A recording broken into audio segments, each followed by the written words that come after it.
Korean culture seems to be everywhere in America nowadays, from films to music and especially food, and that's a good thing. It's part of a years-long multi-million-dollar effort by the South Korean government to get Americans interested in Korean culture. And as Chanel Call shows us, it demonstrates the power of what is often referred to as gastrodiplomacy. You've heard the music, seen the movies, and probably eaten the food. This is a golden time for the Korean culture and golden time for the Korean cuisine too. Just blocks away from New York City's Koreatown, we met Chef Jung Young Park and his wife Elia.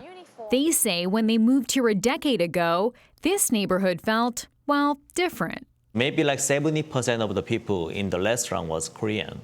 The pair wanted to diversify K-Town's clientele, opening Atomix in 2018 with the goal of attracting Americans to a more modern Korean menu.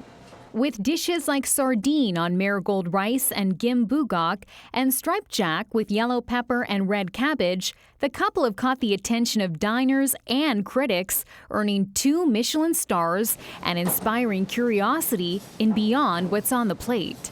They're curious about what the Korean cuisine is and also what Korea is.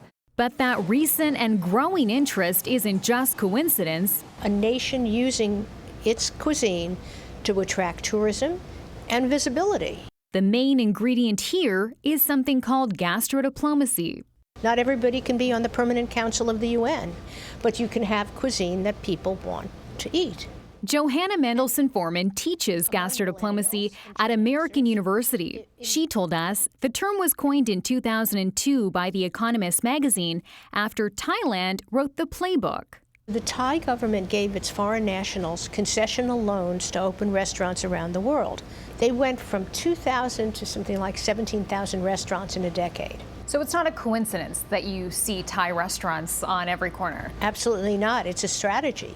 That strategy made Thailand a foodie destination, with tourism tripling since the campaign started. South Korea's gastrodiplomacy campaign began in 2009. Over the last 15 years, their government has spent roughly $150 million bringing its food to the world stage. A lot of advertising, a lot of promotion of export products, subsidies to private sector groups. Government data from South Korea shows the investment is paying off. Since the campaign began, Korean food exports have more than doubled, with kimchi exports hitting an all-time high last year. And the U.S. was one of the biggest buyers. This is soft power.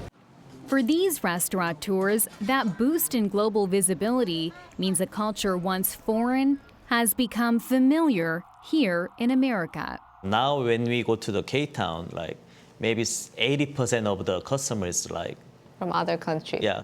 Definitely not a restaurant only for the Korean people. It's for everyone.